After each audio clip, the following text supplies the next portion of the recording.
We are live. Welcome back to the show. Today is going to be a very special day, kind of a different broadcast today on this lovely July 21st. It's a Monday. Hope everybody's having a good start to the week. Folks, today something kind of strange has happened. Something that I think nobody would have ever expected. Hunter Biden, just a couple hours ago, sat down for a 3-hour-long interview.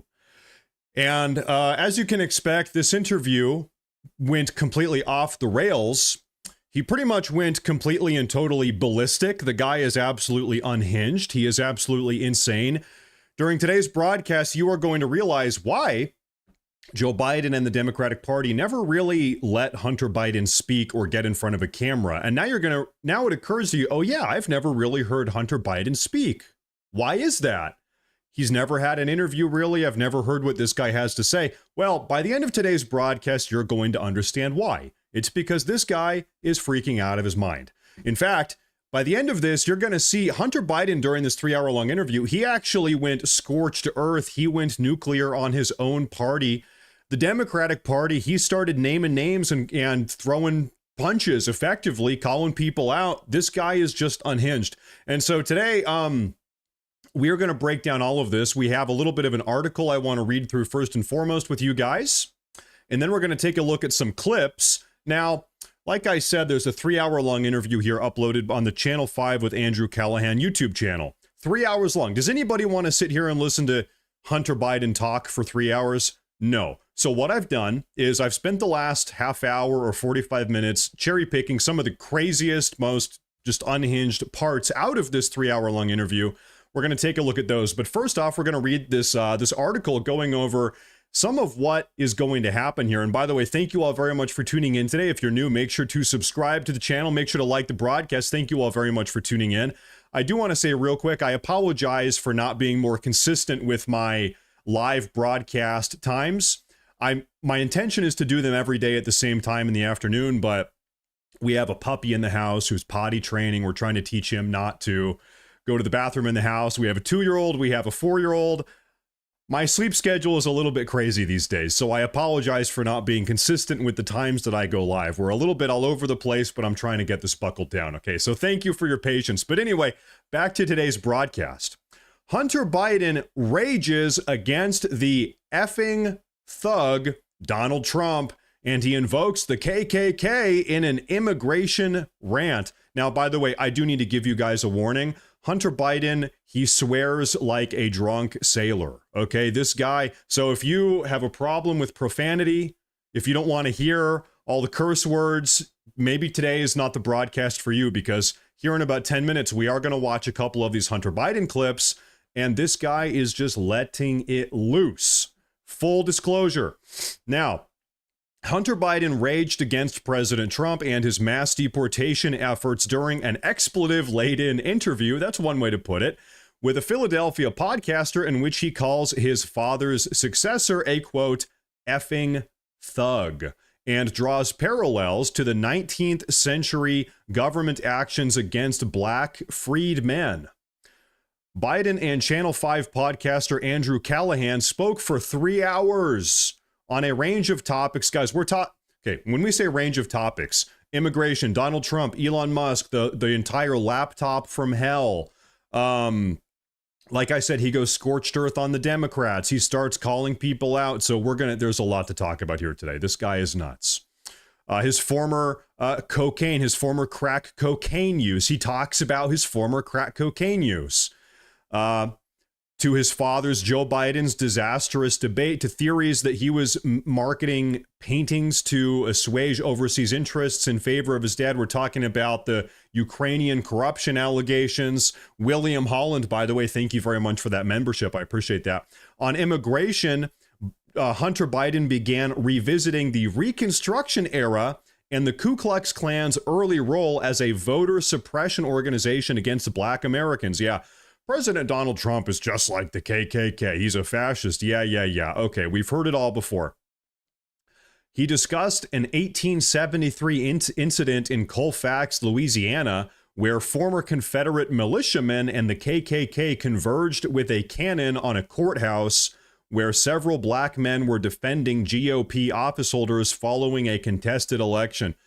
Yeah, Donald Trump is just like that. Yeah, exactly the same. Dude, when are these Democrats, when are these far-left radical progressives, when are these people like Hunter Biden, they're going to realize that nobody believes them. Nobody is buying this.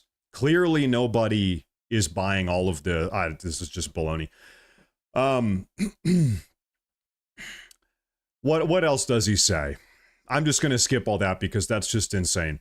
Okay, he said, what am I describing? Am I describing Germany or am I describing the United States? Because I'll tell you what, you think that the prison in El Salvador is not an effing concentration camp, you're out of your effing mind. Yeah.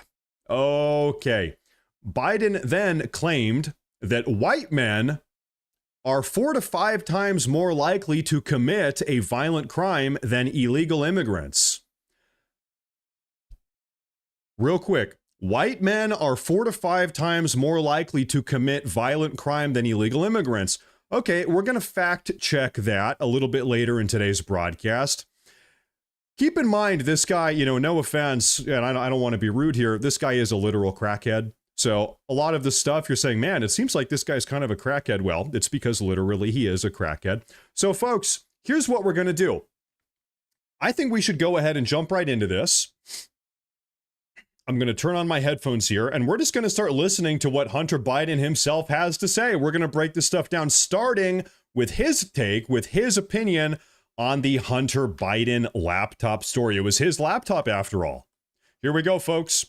Number one, I literally have no memory of ever dropping my laptop off there, okay? This guy swears that I did, okay? Regardless, to your point, okay? This is Wilmington. That laptop repair shop is in Trolley Square. I had family that owned a business that was literally the opposite side of them. There are literally within a stone's throw of where that person is in a very, very small community, at least a dozen people directly related to my family.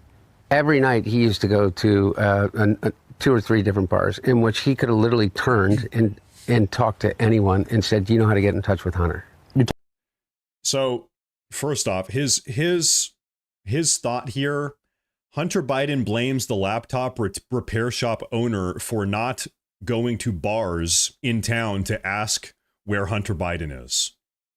He said, listen, this entire laptop story should have been avoided if this laptop repairman started knocking on random people's doors saying, hey, do you know where Hunter Biden is? Yeah, okay.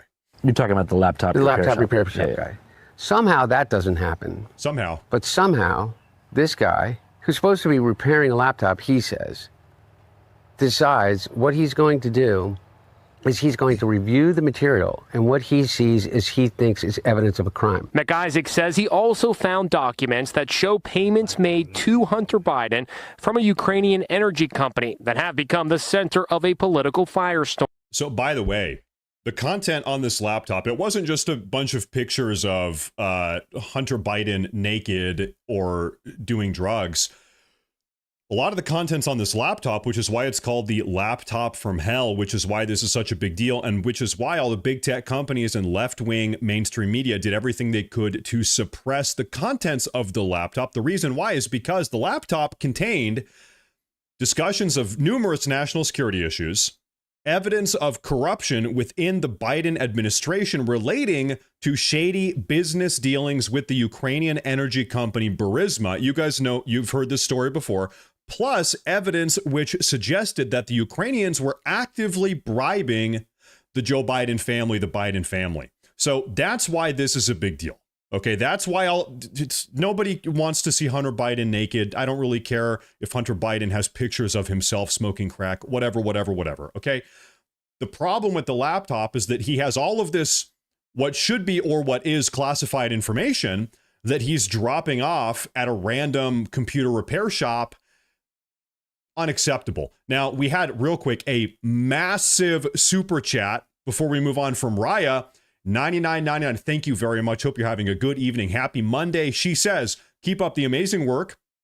We appreciate you. This is from my family to yours, your wife, family, and puppy Argos. God bless America first. God bless America. Make America great again. And we're doing it slowly, day by day. It's happening. Donald Trump has been in the White House for 6 months now. A lot has gotten done. Thank you very much. I appreciate that. Back at you, back at your family, back at everybody's family. Thank you very much. Let's finish hearing what Hunter Biden has to say about this. That's massive. I appreciate that. Thank you. Storm. More emails from Hunter Biden's laptop keep surfacing. I want to know where Hunter Biden's laptop is. Let's get the truth. What's in this laptop? Now, again, the evidence he thinks is of a crime is my drug use. He thinks it's embarrassing. And all of a sudden, who ends up with my laptop? The one person in that moment in time that had more to gain than anyone else. I got the hard drive legally, completely legally. Why are they worried about how I got it? Why don't they just say it's untrue? Rudy Giuliani. Let me ask you guys a question here. If you personally, you in the audience, you own a laptop repair shop and somebody comes in and drops off a laptop, and in the process of you repairing it, you're the repair guy, you open it up, you turn it on, you're looking around, this is what you're doing, you are a laptop repairman.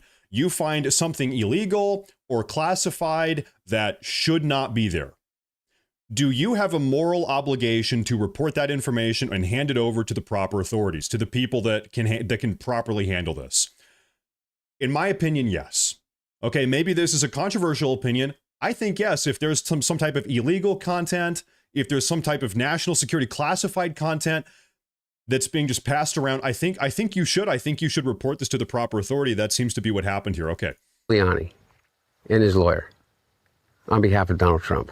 How is that possible? Is that just happen to happen? You think that somebody that knows you may have been paid off to orchestrate some kind of data leak? I don't know. And at this point, it's like, who cares? So then I get in an argument about, like, okay, well, who took the laptop? How did the laptop disseminate it? Was there really a laptop? Because there really isn't, by the way. Here's another anomaly of this. There really isn't a laptop. There's a hard drive. And then oh, it's not a laptop, it's a hard drive. Okay, well, you know, for anybody that is tech savvy or computer savvy, where is all of the information and the data stored inside of a laptop?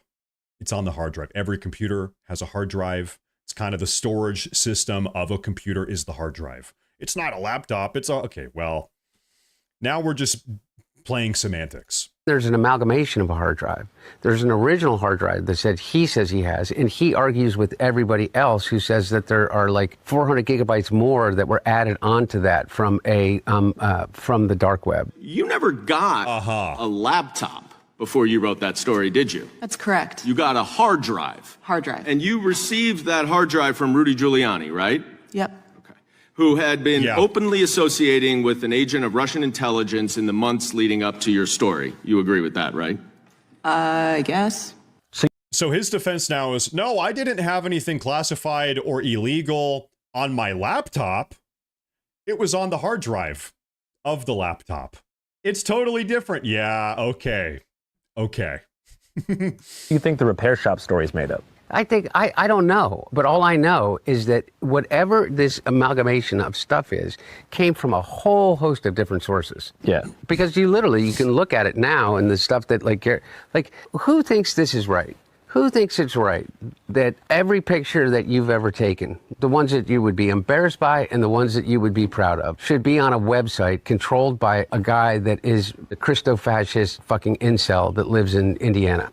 Or Illinois. I forget which one. Let's hope Indiana, because it's worse. But really, who you want to know something? Okay, I'm gonna be incredibly charitable here. I know I shouldn't be, but I am. I'm really at heart, I'm a nice guy. I agree with him. I think these photos should not have been leaked. I think that was too far. If you agree, I don't know, but that's how I feel. The stuff that should be disclosed, that should be talked about publicly, the stuff that is a problem here, right? It's the classified information. It's the evidence of corruption. It's the evidence of bribery, Okay, it's the national security stuff. That is the problem. Nobody, this is my opinion. No, this stuff probably should not have come out. To be fair, to be as fair as I possibly can be to Hunter Biden. Okay, I don't know why I'm doing that, but okay. Indiana, because it's worse. But really, who comes up with a 435-page dossier about all the crimes that it details, but literally it just is it is an entire fiction that makes money off of. Who thinks that's right? Okay, so the point is still to this day, Hunter Biden takes absolutely zero accountability for anything that happened with this laptop story. In fact, it's not a laptop story, it's a hard drive story. It's totally different. Okay. So complete denial, pivot, spin it, spin it, deny it. That is what is still happening to this very day. But now he moves on. Like I said, this is a 3-hour-long interview, and he talks a lot about the stuff he's talking about. Now we're talking about illegal aliens, why we need them. He's actually an advocate. He thinks we need more illegal aliens in the country. And he's going to talk about Donald Trump here. Take a look. For someone, am I going to be like all these Democrats say, you have to talk about and realize that people are really upset about illegal immigration. Fuck you. How do you think your hotel room gets cleaned? How do you think you got food on your fucking table? Who do you think washes your dishes? Who do you think does your fucking garden? Who do you think is here by the fucking sheer fucking... You know, Hunter Biden is a multimillionaire from a very rich, wealthy, privileged family. This might come as news to him. Most people don't have illegal aliens doing their landscaping, mowing their front lawn, washing their dishes, doing their laundry. Most Americans actually don't have that, okay? This is a very privileged multimillionaire class that has this, okay? Most Americans don't. Also, of course, everybody knows this. This is the exact same argument that the Democrats during the Civil War, well, before the Civil War, used in defense of slavery. Well, listen, Northerners, listen, hey, listen, Abraham Lincoln, listen up, dude. If we abolish slavery, then who's going to pick all the cotton? Then who's going to work in the fields? Americans don't want to do that. We have to have slaves. Duh. Otherwise, who's going to do all the work that nobody else wants to do? It's the exact same defense. It's the exact same argument about 150 years later. It literally is like word for word the same. Just grit and will that they figured out a way to get here because they thought that they could give themselves and their family a better chance. And he's somehow convinced all of us that these people are the fucking criminals. Listen, I don't deny this. It is better to be in America than it is in the United States of America than it is to be in Guatemala or Honduras or whatever, El Salvador. I don't deny that. That still does not mean we have an obligation to let every single person from around the world in the country. America's awesome. America is awesome because we have a border, not because we let every single person in the world into the country. Listen, we have to be selective with who we let in. I'm not going to argue with him. Yeah, it is better to be in America, in the United States of America, than it is to be in the Congo or wherever, or Somalia. Of course it is. And the reason why is because this country is not full of people from Somalia, to be honest, to be frank with you. Now, I have a massive super chat here. Paranormal Paradiso with the $20 super chat. Thank you very much. I want to pause and also say thanks for that. Thank you very much. I appreciate that a lot. Thank you very much. And this is where he just tears into Donald Trump. He goes ballistic on Donald Trump. Take a look. We sit here and we talk about the one guy because there's a clear legal path to be able to get him back. What about all those other people? Am I not supposed to feel for someone? Am I going to be like all these Democrats say, you have to talk about and realize that people are really upset about illegal immigration. Fuck you. How do you think your hotel room gets cleaned? How do you think you got food on your fucking table? Who do you think washes your dishes? Who do you think does your fucking garden? Who do you think is here by the fucking sheer fucking just grit and will that they figured out a way to get here because they thought that they could give themselves and their family a better chance? And what about do you remember, listen, I'm sorry, do you remember back in the day when it wasn't about what America can do for you, it's about what you can do for America? So he's saying, listen, these people, they deserve to be here because America can do so much for them. It's going to be better for them. What about what's better for America? What about what's better for Americans in America? What about that? Because that's how this country used to operate, right? That used to be the guiding principle here with immigration. We're going to allow these immigrants in the country, some here, from there, here, because they will be good for the country, not because our country will be good for them. Okay? It was America first. He's somehow convinced all of us that these people are the fucking criminals. White men in America are 45 more times likely to commit a fucking violent crime than an immigrant. And the media says, well, you got. Now, folks, white men are 45 more, I don't know if he said 45 or 4 to 5 times more likely to commit a violent crime than an immigrant. Folks, I'm about to do something very controversial here. I'm going to pull up FBI crime stats. Okay, the FBI actually keeps track of all of this information, violent crime, petty crime, all types, and they break it down by racial or ethnic group. This information that I'm about to show you is the bane. It is the worst nightmare of the Democrats. So we're going to take a look at this. 2023 arrests for violent crimes per the FBI. Okay. White people commit 40% of violent crime, despite being 58% of the nation's population. So regarding violent crime, white people are actually statistically underrepresented. Black or African Americans, they commit 33% of violent crime in the country. They are only 13%. So they are 2 to 3 times overrepresented in violent crime. Hispanic or Latinos, they commit 18 to 19% of violent crime, despite being 17% of the nation's population. So they are slightly, just a little bit overrepresented. And then other races, this is like Asians, Native Americans, Polynesians or something right here. They commit 4%, despite only being 8%. So they're actually the most peaceful people. They're committing the least amount of violence. A lot of Asians in this category. Maybe this is not really shocking. But anyway, the point is, the reason why I had this ready to go is because this narrative that white men are committing 4 to 5 or 45 times more violent crime than illegal aliens or anybody. It's like, really? I think we all know that that is not true. You got David Axelrod and, Rahm fucking Emanuel. Was so fucking smart, Rahm Emanuel. And said, we got to understand that these people are really mad. And we got to appeal to these white voters. Rahm, the only people that fucking appealed to those fucking white voters was Joe Biden, 81 years old. And he got 81 million votes. And he did not because he appeased their fucking Trumpian sense, but because he challenged it. And he said, you can be an 81-year-old Catholic from fucking Scranton that doesn't understand it, but still has empathy for transgender people and immigrants. Then nobody said, oh, Joe Biden's going to turn us into a socialist state, no matter how much they said it. But these guys think. Does anybody really believe that Joe Biden got 81 million votes? Like, really? At this point, in the year is 2025. Does anybody really believe this? Maybe they believe this.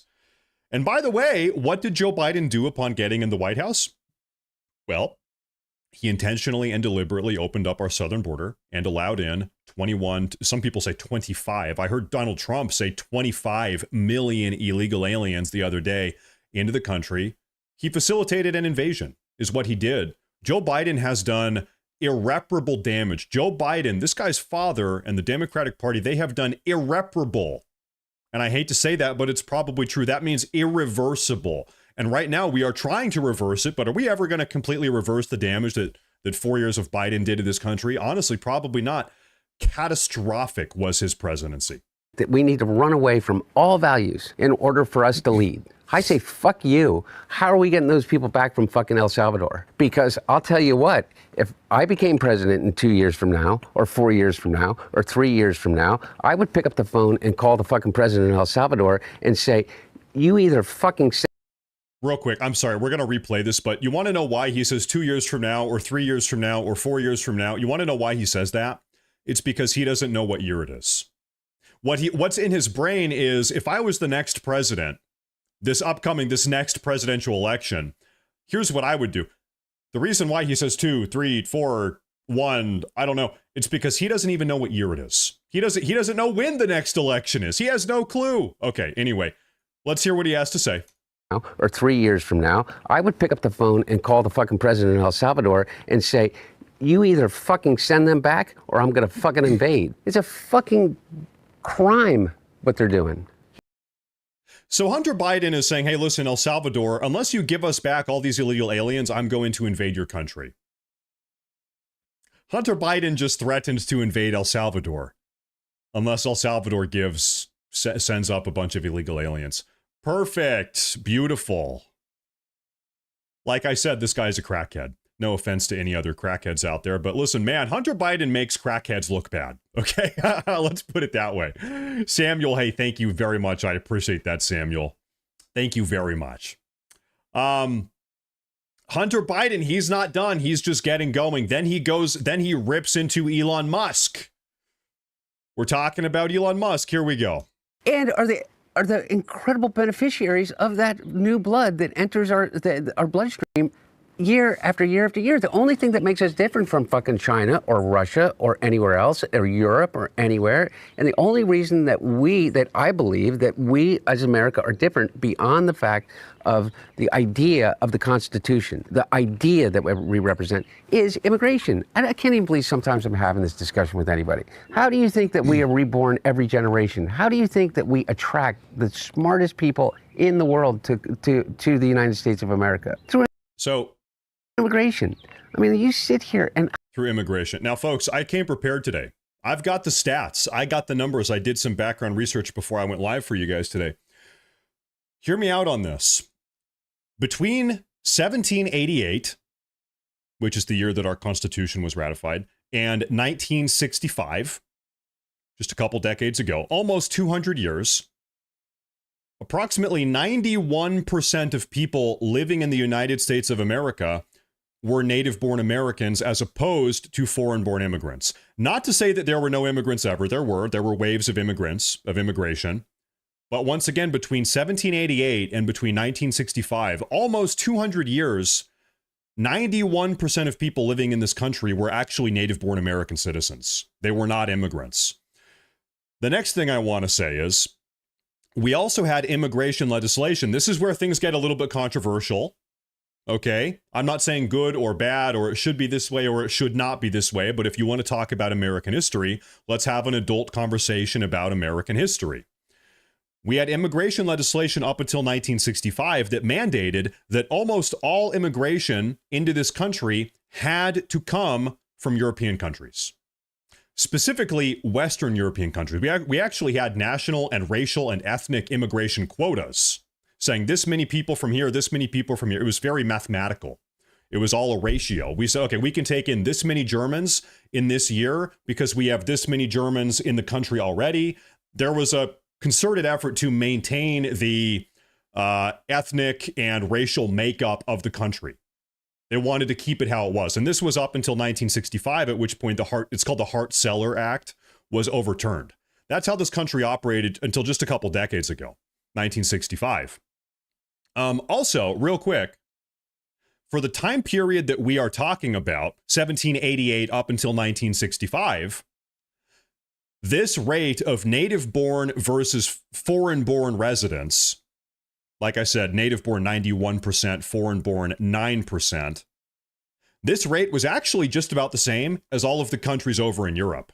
So if you looked at native-born versus foreign-born residents in the year 1850, in Luxembourg or France or Germany, it was actually about the same ratio as we had over here in the US. So once again, this idea that America is unique in its acceptance of immigrants, or that this is something that we did uniquely and that everybody in this country was an immigrant, it's actually not really true. The numbers just don't indicate that. That's not something that we did uniquely. We are not uniquely a country of immigrants. The rates are about the same, actually, if you look back through the history books. Let's hear what he has to say here.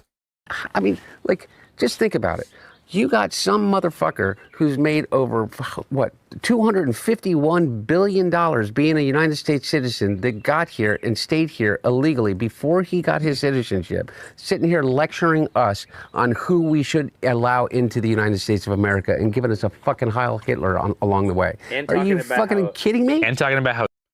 Okay, we had two big claims here, that Elon Musk was in the country illegally before he became a citizen. We know that that's not true. That's just patently false. Elon Musk is an illegal immigrant. Whatever you think of Elon Musk, he was not an illegal immigrant. He's not. He was not. He never was. Beyond that, then he's doubling down on this narrative that Elon Musk is a Nazi, that he's an evil Nazi. Does anybody really think that Elon Musk is a Nazi. So when somebody says you're a Nazi, you're a this, you're a Nazi, what really does that mean? I mean, what are the Nazis perhaps most known for? Genociding, killing Jews probably is like, if you say, what is the number one policy of Nazis? They'd say, oh, killing Jews. Okay, so when you call somebody a Nazi, really what you're saying is you want to kill every single Jewish person. Okay, so given that is the case, I think we all agree that is the case. Does anybody think that Elon Musk wants to kill all of the Jewish people on the face of the planet? Yeah, no, obviously not. Obviously, Elon Musk is not a Nazi. There's a reason why the far left progressive media moved on from this narrative, this Elon Musk Nazi story. There's a reason why they moved on from this within like 2 weeks. It's because it was ridiculous. If they actually thought that Elon Musk was a Nazi, they would still be talking about it. They would still be pushing the narrative, but they're not. In fact, the only person that is, dare I say, stupid enough to still be talking about this is Hunter Biden. And he is. Just a little side note there. Now, Hunter Biden also goes on, okay, listen, controversial part of today's broadcast. This is where Hunter Biden starts talking about his obsession, maybe not obsession, his past or former infatuation with crack cocaine. So, I don't know, trigger warning, if that's going to make anybody uncomfortable. Here we go. No. Do you know what I mean? Well, because they think cocaine, Scarface, very cool. Yeah. Crack cocaine, they think The Wire. Oh, in that sense? Oh, absolutely. You know what I mean? They don't know how similar the chemical compounds are. Well, the only difference between crack cocaine and cocaine is sodium bicarbonate and water and heat, literally. That's it? That's it. And those things are pretty much free if you go to like a science store. This is free. You can go to your neighborhood convenience store and just get. Anyway, I don't want to tell people how to make crack cocaine, but it literally is a mayonnaise jar of cocaine and baking soda. How different is the experience? I don't want to tell people how to make crack cocaine, but here is exactly how you can make crack cocaine, and here is exactly where you can buy the ingredients to make crack cocaine. All right. Thank you, Hunter Biden. It's vastly, vastly different. And like for real, I feel really reluctant to kind of have some euphoric discussion. I know you're not asking me to do that, but have some euphoric discussion about crack cocaine. I think this might be kind of the opposite here. Okay, no, it's the exact opposite. I'm saying I don't want to have the experience of some euphoric recall. That's how powerful crack cocaine is. Does crack cocaine make you act any differently? No. Is it safer than alcohol? Probably. Dude. Does crack cocaine make you act any differently? No. Is it safer than alcohol? No. Okay. All right. Once a crackhead, always a crackhead. That's nuts. I cannot believe he said that. People think of crack as being dirty. It's the exact opposite. When you make crack, what you're doing is you're burning off all the impurities so that it combines with the sodium bicarbonate, which makes it smokable. That's all. You know, all of these actors and, people in the past that talked about they had a problem with cocaine and freebasing. They were smoking crack. So straw on the stove is the same thing? Not exactly, but close to it. But it's a little bit different. But anyway. Hunter Biden just made the argument that crack cocaine, if you're smoking crack cocaine, it doesn't make you behave any differently.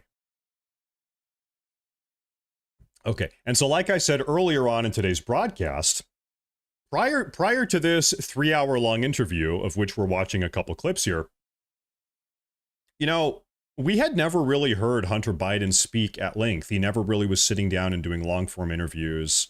We went like 4 years during the Biden administration without ever really hearing from Hunter Biden at all. Of course, everybody talked about him a lot. There was the laptop fiasco and all this drama, but we never really heard from him directly. And you're thinking, why? Why did we never? Now you know why. Now you know why, because this guy is just unhinged. And if you don't believe me yet, if you don't think that Hunter Biden is out of his gourd yet, this is the final clip I want to show you guys today. Hunter Biden, look at this headline. Hunter Biden is attempting to burn down practically everyone in the Democrat Party. Here we go. He goes ballistic. Opinions, but fuck him. Fuck him and everybody around him.